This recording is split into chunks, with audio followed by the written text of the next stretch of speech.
So I'm currently in France and I am in the middle of nowhere. I'm currently in a courtyard surrounded by like castles, and for some reason I got Wi-Fi. I got like signal here, nowhere else, not where I'm staying, but here I've got signal. So I have been bored trying to upload a video on the hour every hour, and I sat and rewatched a bit of this game, and the Dallas Wings, they played this like it was. I'm not even going to say they played this like it was a regular season game.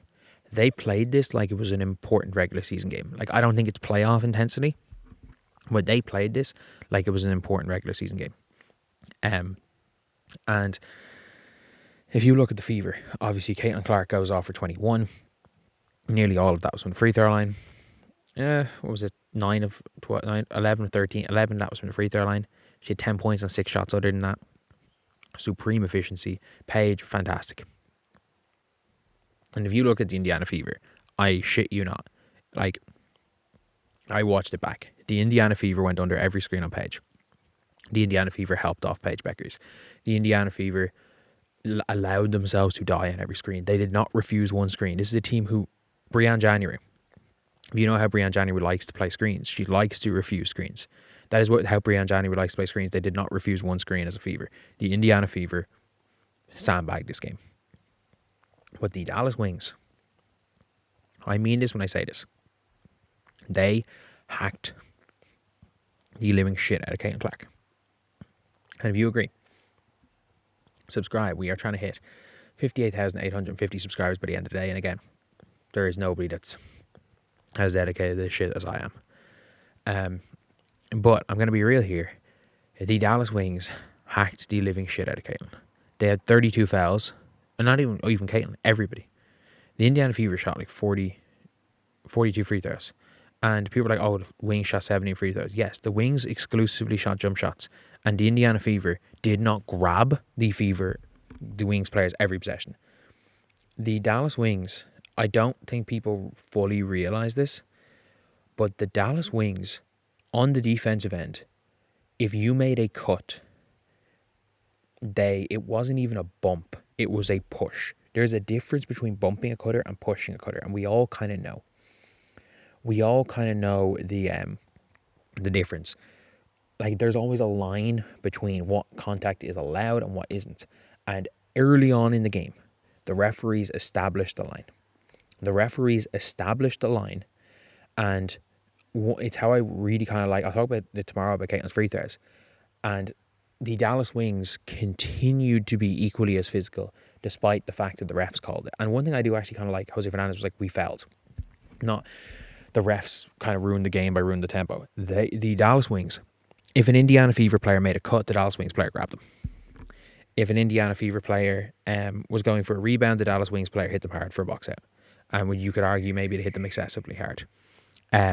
Every single time Caitlin Clark did not have the ball in her hand, there was a hand on her. She was being checked. She was being hand checked before she dribbled the ball. Caitlin Clark shot 3 free throws flagrantly. That is the only time, or it was maybe one drive. I think maybe one drive. More than half of Caitlin's free throws came from getting like bumped off the ball. And that is clearly what the WNBA are trying to stop. They are trying to allow freedom of movement for guards, which, by the way, like Caitlin and Paige, man, it's very well going to be the first time a guard wins MVP since Taurasi. Like, the freedom of movement for guards, this is like the NBA getting rid of hand check rule. Not only that, you're not allowed you're not allowed to rough up a screener either.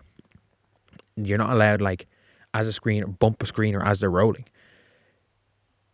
I think you can maybe make the argument that it's gone the other way. Like, it's gone too far the other way, but like at some stage there'll be a balance. That being said, the Dallas Wings did not care. They did not care. They were willing to hack the shit out of Caitlin. Why? Because yes, you are giving up 2 points per possession. What happens if you foul 42 times in a game? The Indiana Fever don't run the fast break. You foul once a minute, or 32 times in a game. You foul once a minute. you make the game last forever, and you slow the game down. You being physical is still a legitimate tactic, even though it's putting them on the line. It's a legitimate tactic. It's not the best tactic anymore. You can't just go and try to beat the shit out of another team and think that's going to win you a regular season game or even a playoff game. You can't literally just go, we are going to hack the you cannot go anymore. Our tactic is we are going to hack the shit out of you and hope the refs don't call it. That's not going to work anymore. Caitlin's going to shoot 20 free throws game. But the Dallas Wings, they didn't care. They didn't care. From minute 1 to the second, and I'm going to say the game ended when Caitlin Clark got subbed off. Or when Paige got subbed off like 3 minutes later. Like maybe 90 seconds later when Paige got subbed off. The game ended then. But the Dallas Wings on the offensive end, the Indiana Fever were not physical. They were trying not to foul. They were trying to play. They just played straight up defense, which Breanna January doesn't do. Like, I'm not worried about that. The Dallas Wings were like, okay, even if, like, some coaches will tell you, and it's like, oh yeah, set the tempo early. It's like they can't foul everybody out. Very clearly, the WNBA are like, we will foul everybody out. We have no issue. AZ footed 3 fouls in the first quarter. It's like, we will foul everybody out. And it seemed like they were very clear about that. And Jose Fernandez said, okay, cool. We're not changing from our game plan. We are not letting you guys dictate our game plan. Our game plan is to be as physical as possible. Our game plan is to be as physical as possible with Caitlin off the ball, on the ball. It didn't matter. One thing I did notice as well is they didn't send any double coverage at Caitlin. If Caitlin burned AZ. And AZ fouled Caitlin on a layup. But Caitlin burned AZ with ease. Caitlin went meep meep and just burned Paige. They were willing to let Caitlin do that. And this is one of the first times I've seen a team like not really blitz Caitlin, play Caitlin in a straight up single coverage, but just try to be physical with her, and it didn't work. Like, it didn't work. They went out and they tried to not let Caitlin Clark, and in fairness, like, I understand it, they didn't want Caitlin Clark to get into any sort of rhythm. They didn't want Caitlin Clark to take over the game.